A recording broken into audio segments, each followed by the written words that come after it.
What are we discussing on today's Locked on Diamondbacks podcast? Did Corbin Burnes get the best contract among the top pitchers this free agency? And of course, with the New Year's upon us, let's take a look back at the top moments from the D-backs 2024 season.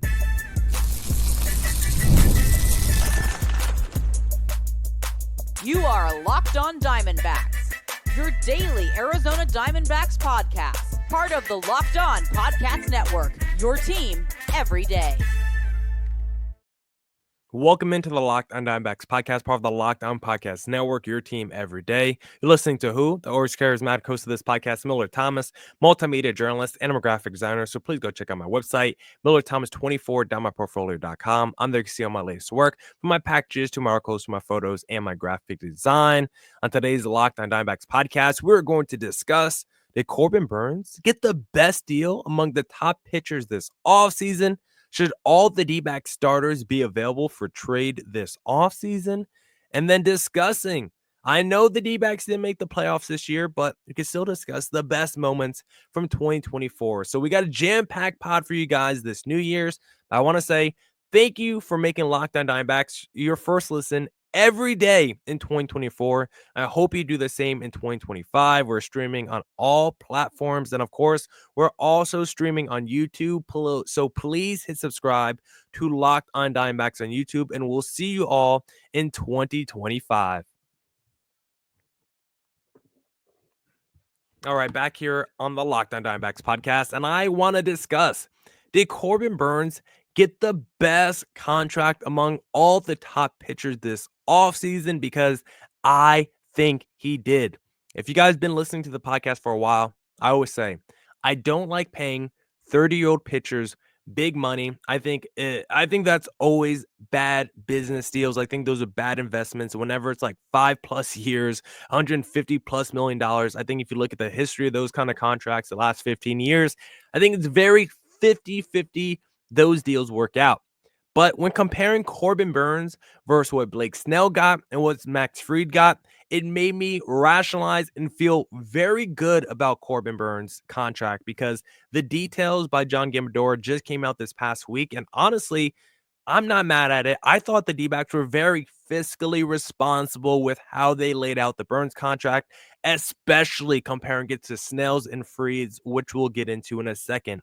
Because you look at Burnes' deal, on the surface, it's 6 years, 210, franchise record. Sounds like a lot of money, right? But when you really break it down, it's only $20 million a year the first 2 years. And then if he opts back in, it's $25 million a year the last 4 years. So when you look at it, he's only making 20 to 25 during the duration of his contract in terms of base salary. He does get a $10 million signing bonus. I don't know if he's getting all that up front. Some teams like prorate it over the course of a contract. So he's either making an extra $10 million this year, or he could break down $1.6 million a year for the next 6 years. Either way, not that bad of a deal for what you're going to be paying Corbin Burnes while he's actually pitching and playing for the D-backs. Now, how about when he's not playing for the D-backs? Starting in 2031, there will be deferred salary at $10 million a year for Corbin Burnes. So the D-backs did a little LA Dodgers and said, you know what, Dodgers, we know you guys love putting money into the future. That's what we're going to do. So for the next 6 years, starting 2031, Corbin Burnes is going to get $10 million a year. And so when looking at that, I'm not mad at Corbin Burnes essentially making Erod Monty level money for the duration of his contract, and then $10 million a year. I don't mind paying deferred salary for someone of Corbin Burnes' stature, because you know who's getting deferred salary this year from the D-backs?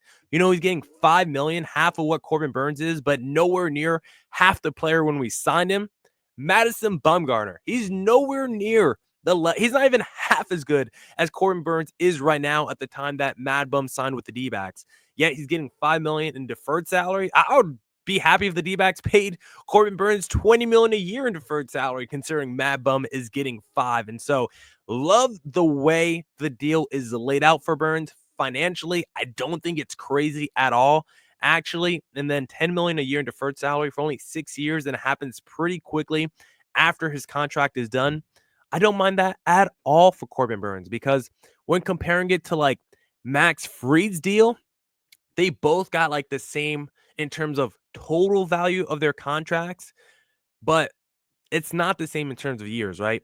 Fried and Burnes are the same age. They're both 30. They both got the same value in terms of the total money in their deals. But I think I would rather do less years with Corbin Burnes. The Yankees gave Fried the extra year. Fried wanted 7. The Yankees said, we'll give you 8 because we want to lower the average annual salary. But to me, I would rather pay a higher annual salary for the best years of a pitcher as opposed paying Fried a lot of money when he's really old. Because right now, you look at how the contract is laid out. Max Fried is making $12 million a year the first 2 years. So he's one of the best bargains in baseball the first 2 years of that deal. But he's making $20 million a year in base salary from 33 to 38, with another $2.5 million a year on top of that in signing bonus. So $31 million a year from ages 33 to 38 sounds kind of insane. At age 38, Corbin Burnes is going to be making $10 million a year to not play for the D-backs in deferred money. Meanwhile, the Yankees are going to be paying Max Fried at age 38 $31 million a year to play for his team. Maybe Fried is still stud at age 38. Maybe Corbin Burnes is still stud at age 38. But to assume that they will be, more than likely, they're not going to be as good, probably average at best. And I think I would rather Corbin Burnes not playing for the D-backs at $10 million than an average pitcher at age 38 making 31 on my ball club. And just statistically comparing the two guys, regular season wise, they've been the same dude the last 4 years since 2020. You look at innings pitched, strikeouts, ERA, like they're kind of neck and neck in almost every statistical category. Where it gets a little different is when you look at the postseason stats, because Fried is basically like Clayton Kershaw, like arguably the best regular season pitcher the last 4 or 5 years. You look at the postseason, over a 5-year array. He's got like over 60 innings pitched. Like it's a large sample size. A Max Fried not being a good postseason pitcher is already a guy that doesn't throw super hard. Not good in the postseason. We'll see what 31 million a year looks like from age 33 to age 38 for that guy. Much rather pay Corbin Burnes his contract than the Max Fried contract. And then comparing Burnes to Blake Snell of the LA Dodgers. Look, if you're going to make the contract length argument for me, like I just did with Burnes versus Fried, I get it because Snell's deal is one less than Corbin Burnes' deal. But the difference is Burnes is 2 years younger than Blake Snell. So when Burnes' deal is up, he'll be 36, while Blake Snell will be 37. And the other difference is Snell is already in just base salary making $26 million a year plus another $10 million a year in bonus money. So compared to Corbin Burnes, during the duration of both of their contracts when they're playing for their respective teams, Snell is going to be getting 10 to 15 million per year while they're both playing. And then once they're done, from 2035 to 2046, Snell is getting $5.5 million a year in deferred money. Remember, Corbin Burnes' deferred money is only for 6 years, starting in 2031 at $10 million a year. Starting in 2035, 4 years after that, the Dodgers are going to have to pay Snell $5.5 a year for the next 11 seasons into his 50s. Think about that. The Dodgers are going to be paying Blake Snell until his early 50s. At least Corbin Burnes, when he's getting deferred money from the D-backs, it's still like, oh, like at age 38, like Corbin Burnes could realistically still be on a roster playing for someone. I doubt Blake Snell at 52 is still going to be playing for someone. So at least our deferred money is going to like an active player. I don't know. That makes me feel a little bit better. Again, just comparing Snell versus Burnes, the actual pitchers. We know Snell's talented. He's got double the Cy Young awards as Corbin Burnes. I'm not going to fault that. But since 2018, Snell has only cracked 130 innings pitched just once. Super talented, but very Tyler Glasnow-esque in terms of his health. So when I look at the durability of Fried, Snell, Burnes, when I look at the contract, how it's financially laid out, the deferred money, the years, when I take all of it into account, I think Corbin Burnes checks the most boxes for the contract, the player, the health. Corbin Burnes got the best deal among the top pitchers this offseason, and I'm glad the D-backs were the ones to hand it out.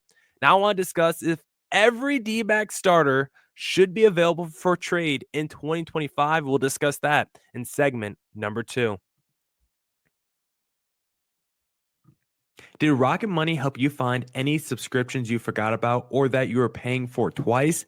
That definitely happened to me. I had a few subscriptions that I didn't even realize I was still paying for, and Rocket Money made it easy to track them all down. It's like having a personal assistant for your finances. Rocket Money is a personal finance app that helps you find and cancel your unwanted subscriptions, monitors your spending, and it helps to lower your bills so you can grow your savings. It brings everything together all in one place, whether it's subscriptions or your spending habits or even the goals you want to hit this year. Rocket Money has over 5 million users and has saved a total of $500 million in canceled subscriptions, saving members up to $740 a year when using all of the app's premium features. Cancel your unwanted subscriptions and reach your financial goals faster with Rocket Money. Go to rocketmoney.com/lockedon today. That's rocketmoney.com/lockedon, rocketmoney.com/lockedon. All right. Let's get back to the Locked On Diamondbacks podcast and let's discuss, should every D-back starter be available this offseason? Because after that Corbin Burnes contract, we know the D-backs are now loaded in terms of their rotation depth. You got Burnes, who's going to be more than likely your number one, right? Then you got Gallen and Merrill Kelly as your 2-3. You still got Fa and Erod, who feel like you're 4-5, but don't forget about Jordan Montgomery, who's still on the roster. Don't forget about the best D-back starter for the whole second half of last year, and Ryan Nelson. He's still there. Got some other dudes who made starts who looked decent last year, and like a Gilbert Diaz, Tommy Henry I don't like, but he's still around. I don't mind a Blake Walston. Still got Christian Mena. Even in terms of injuries, we got Dre Jameson coming back, who I don't think is a starter, who I do think could be a pretty interesting reliever for Arizona next year, but maybe someone else wants to roll the dice of Dre as a starter. Like when looking at the D-backs pitching staff right now, Corbin Burnes after that contract is untouchable, but I think everyone else should be an option for a potential trade in the future, whether it's this offseason at the deadline, because right now, I look at the rotation, obviously way too loaded, and I think can make a realistic argument for trading every guy. I look at Zach Gallen, milkman, stud. I love him. One of my favorite, if not my favorite, Arizona Diamondback, probably my favorite pitcher. Did an interview with Zach Gallen last year before the start of the regular season, and the thing is, he's a pending free agent after 2025. And if you want to put on your logic hat, it probably makes the most sense to trade him this offseason. You're not going to get the absolute peak return for Gallen as if you traded him like last year. But everyone is saying the D-backs signed Corbin Burnes as insurance for Zach Gallen leaving next offseason. Like it sounds like he's going to test free agency and probably get a massive deal from a big market team. So why not get ahead of the curve now? You're still going to have Erod, Monty, Fat, Ryan Nelson if you trade Zach Gallen, Merrill Kelly. And who knows, you could trade Zach Gallen maybe for a more controllable young star, pitcher, maybe a nice a nice position player of the future, maybe like an outfielder type that you could pair with the Corbin Carroll going forward. Like, I don't know, but you could definitely trade Zach Gallen for maybe a few really good prospects. Like, there could be a very good deal out there for Zach Gallen. Probably not going to get max return because, again, he is a pending free agent. But if you want to, as a pending free agent who's going to get a massive contract next year, I don't think it would be the worst idea to trade Zach Gallen. Same with Merrill Kelly. The difference is I think there'll be more small market teams in on Merrill Kelly because the idea of re-signing him is a lot easier for a small market team as opposed to if a small market team traded for Zach Gallen, Gallen's definitely going to still test the free agent market and going to be bid on by a lot of big market teams. But a guy like Merrill Kelly, he might be like, if the Cleveland Guardians or the Minnesota Twins trade for him, if he has a great season and really likes the organization, like Kelly's the type to not hit free agency and be like, oh, just give me what my worth is and I'll re-sign with your franchise. So I do think there's a world where maybe you don't get a better return from Merrill Kelly, but he's easier to trade because he's cheaper. I think he's more likely to stay with a small market. I don't think there'll be as many suitors for him next free agency. I think that's why if you want to trade Merrill Kelly, a guy who's 35, going to be 36, like maybe you're selling high on him right now if you do move Merrill Kelly. I think also the Erod, Jordan Montgomery debate, I think is pretty interesting. We know the D-backs are desperate to trade Jordan Montgomery. But like I said on the podcast last week, I would much rather trade Erod because I do not trust his health. We already saw it 1 year with the D-backs. He cannot be trusted to pitch a full season. I do like his talent, but I don't think he's an elite stud making $20 million a year. I think I would rather get that money off the books because, like I said before, if you trade Erod, keep Monty. Monty's a pending free agent. Both of those salaries could come off the books for next season. And now maybe you could just re-sign Zach Gallen if the D-backs want to do that. Just give Zach Gallen the bag, re-sign Merrill Kelly, just build your rotation around Burnes, Gallen, Kelly, and then Fott and Ryan Nelson, and that's your top 5 rotation. I would feel very good about that, but you would have to trade Erod this offseason to do it. I don't know if the D-backs can do it because of the money's owed. You might have to throw in a little bit to sweeten up the pot, and I'm not sure if Arizona wants to do that. I feel like we'll probably just end up eating that Erod contract for this season and next, but I would actually prefer to keep Monty over Erod. I just don't think it's very likely in the way that Ken Kendrick has been on a media tour against Jordan Montgomery all offseason. It's hard to believe Jordan Montgomery wants to also stay with Arizona. But if the D-backs want to take a real swing and trade someone that could get them the best return, it's probably like a Brandon Pfaadt or a Ryan Nelson. I assume Pfaadt will get you a better return because he was the higher ring prospect. He was great in the postseason against some big teams, big market teams, and he was really good in the first half of the regular season the past year. I still think the stuff is probably better with a Pfaadt. I think his overall makeup I like better as like a potential number 2, number 3 starter in the future. Still 25, still a lot of years of control left. I could definitely see someone saying, I think there could definitely build, you could easily build a package around Fott and get a really good player for your team. And like, if you want to just trade Fott for like Ryan Hesley or someone, like you could probably do that deal right now. I think you could get a very good player that can help your team right now if you trade for Fott. And probably the same for Ryan Nelson. Probably their turns a little bit less, but Ryan Nelson's 26 years old, coming off a season where he had the best second half of any D-back starter, where he just wasn't the best D-back starter in the second half, but was legitimately a good starter in the second half of the season. And so maybe that, a guy with solid command and a pretty good fastball with high velocity, like maybe that's someone that other teams would like to take a roll of the dice on. And so if the D-backs want to, I think everyone should be available in the rotation. Zach Gallen, Merrill Kelly, both pending free agents. That could be interesting as a trade possibility. Erod or Monty, do it just so you could get the money off the books. Monty would be for the vibes. Erod would be for the money. Then Fott and Ryan Nelson, you would do it if you want to maximize probably your return, because if you want to consolidate this rotation, but still get somebody back that could be probably a legit starter for you in your lineup in the back end of your bullpen, Brandon Pfaadt or Ryan Nelson is probably the best path to doing that in 2025. And so I do believe every D-back starter outside of Corbin Burnes should be available for trade this offseason. And now with New Year's upon us, let's discuss the top moments from 2024 for Arizona in segment number 3.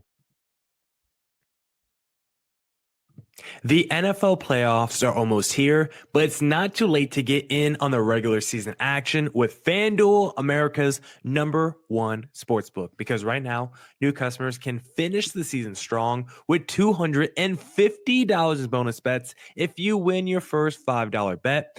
FanDuel has so many ways for you to pick up the W. I love betting on which players will score a touchdown and how many points each team will score. It's thrilling. My favorite thing to do on the FanDuel Sportsbook app is the same game parlay. When I see that Arizona Cardinals are playing, sometimes I like to do a little Cardinals money line. Give me a little James Conner over on rushing touchdowns, and give me Kyler Murray anytime touchdown. When that 3-leg hits, it brings a big smile to my face. So if you want a big smile on your face, just visit FanDuel.com to join today. That's FanDuel.com for your chance at $250 in bonus bets. Make every moment more at FanDuel, an official sportsbook partner of the NFL. All right. Let's get back to the Locked On Diamondbacks podcast. And with New Year's upon us, let's discuss the top moments from the D-backs 2024 season. Of course, they didn't make the playoffs, but there's still some things to highlight. some highlights. I got 6 things written down, 6 moments from this year. There are definitely more you guys could get into. And please, what I want you guys to do, please drop in the comment section. If I don't name your favorite moment from this year, please tell me what your favorite moment is in the YouTube comment section from the D-backs 2024 season, because I'll be honest, all my moments start in July. The first half of the year was not very good for the D-backs. Obviously, there were some good moments, some great things happened, but this was a second half season for the D-backs, a second half team. And so all my top moments come from the second half. And the first one I want to discuss is right when the calendar flipped from June to July, that first weekend series against the Dodgers, the week of 4th of July. Christian Walker went into that building and ripped the heart out of Dodgers fans. And that's why I loved that whole series. It wasn't exactly one moment, but that series was a moment because Christian Walker had 5 home runs in that series against the LA Dodgers. He started off, I think, let me see, I have it written down here. He started off with 1 in his first game, 2 in his second game, and then 2 more in the finale against the Dodgers. He had 5 in just that series alone. And on the season, I believe he had 9 home runs against the LA Dodgers, 15 RBIs, over 400 over 400 batting average, and over a 1700 OPS. We are all going to miss Christian Walker and that power he had against the Dodgers in LA Stadium in Arizona. He was a Dodgers killer. And I'm glad he's finally going to get the respect he deserves in Houston. But for Josh Naylor, I think the first opportunity for him to really ingratiate himself with D-backs fans, there's a series late May. It's like 3rd week of May. We travel to LA, play the Dodgers. First series in LA. Josh Naylor, you hit a couple dingers in that series. It'll make us all reminisce about Christian Walker and feel good about the next generation of this D-backs first baseman in Josh Naylor. So Naylor, just be on the lookout for that series because you have a good series against the Dodgers and all D-backs fans would immediately love you. My second moment I have, the Corbin Carroll pinch hit walk-off against the Washington Nationals. This was a game where the D-backs were down bad against a terrible Nationals team, trailed 8-4 in the 9th inning at home at Chase Field on July 29th. And the D-backs start to cut away the lead, start to cut away the deficit. We know Corbin Carroll has been struggling, definitely hasn't displayed a lot of power this year, but something flipped as we entered July. And I think this was the first moment where it was like, oh my God, Corbin Carroll is actually back. He has actually started to turn his season around because it's now like a 3-week sample size of Corbin Carroll starting to look good. Then he comes off the bench for a pinch hit walk-off home run when the D-backs were down multiple runs entering the 9th inning. Just super fun to watch. Super good to see Corbin Carroll get his groove back, get a little confidence back. And I think that moment sustained Corbin Carroll for the rest of the year because you look at Corbin Carroll's numbers in the second half post All-Star break. He was one of the best power hitters like in baseball, 900 OPS, like a 560 slugging, something like that. I want to see more of that Corbin Carroll power for the whole year in 2025. Another fun one, again, not a moment, but a weekend series starting in August, D-backs versus Pirates. And this one was a lot of fun because the first game of the series, D-backs started off with kind of 4 back-to-back home runs. The first home run wasn't a real home run, technically. It was a little league home run where Corbin Carroll was able to score all around the bases, but it wasn't officially a home run. But after that, Marte, Jock, and Josh Bell all went back-to-back-to-back. The reason this game was fun, not just because you started the game with essentially 4 straight home runs, but the D-backs still had to make a comeback. Entering the 8th inning, they were down in this game, and Ketel Marte hit another home run to recapture the D-backs lead. So he has himself a 2-home-run game, and we get 4 back-to-back. A lot of fun. And then the finale of this game, Pirates take like a 4-0 lead early in the game. D-backs are down 3 entering the 9th. And this is where you get the Jock Peterson big pimping home run where he's like ripping his shirt off around the bases. He's pumping his chest, screaming, I'm him, I'm him. Probably my favorite Jock Peterson moment of the year. My other favorite moment is one from actually Adrian Del Castillo, and only his second start of the year, filling in for Gabriel Moreno against the Philadelphia Phillies of all teams on August 9th. He hits his first home run, and not just a home run. His first home run is a walk-off against the Phillies. This is during a time where the D-backs have a lot of injuries in their lineup. Moreno is doing a month-long injured list stint after tearing the cover off the ball, batting number 2 for the D-backs. Like, we were like, can this catcher really replicate the offensive success of Moreno? And instantaneously, he did that, was smashing home runs and doubles, and had a walk-off in his second start against the Phillies. Really fun to see. Speaking of injuries, August 13th, Jake McCarthy had a walk-off against the Rockies. We were down like Marte, Christian Walker, Gabriel Moreno. Like, guys were struggling, guys were hurt, and McCarthy was on this heater.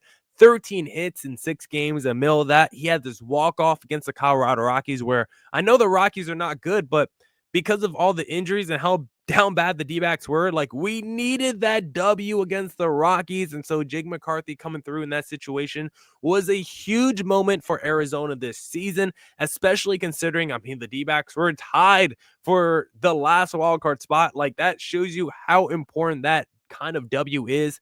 Yes, even the victories against the worst teams in the sport can come back and really be beneficial for you at the end of the year. That's why when we get into baseball, and I know it's 162 games, I don't care what the sport is. NBA, basketball, more teams and fans and everyone needs to have more of a mindset like the NFL, where it's live and die week after week. I don't care if you're like, oh, it's the second week of baseball. It's May 12th and my team lost. Why should I care? You know why you should care? Because after 162 games, the D-backs were still tied for wins for the last wild card spot, and they did not make it. You know how many games they blew in the first half of the year, in the first month of the year, where if they just won one more game, they would be in the playoffs. That's why I get so frustrated when people are like, oh, I don't care that my team lost their 20th game of the year. We still have 140 left. At the end of the year, it's still ridiculously close. It's always within a game, if not tied for the last wildcard spot. That's why you could never, I don't understand how people are just okay conceding wins. Never concede wins in any sport. D-backs did too much of that in the first half, and it came back to bite them. I'm done with my rant. Final moment that I want to discuss, Corbin Carroll, August 28th, go ahead, grand slam against the New York Mets. This is my number one favorite moment of the year because I was at this game. I looked to my friend. We were like, yo, what if Corbin Carroll hit a home run, grand slam right here? He did that, down 5-4 in the 8th inning. Corbin Carroll against Edwin Diaz, second home run of the night. Absolutely electric. And that, from that Washington Nationals walk-off to that moment, Corbin Carroll was on an absolute heater. And so those are my top 6 moments of the night. I know I definitely left out some. Definitely some honorable mentions. So please, please, please drop in the comment section your favorite moment from the D-backs 2024 season. Now, that's it for this edition of the Locked On Diamondbacks podcast.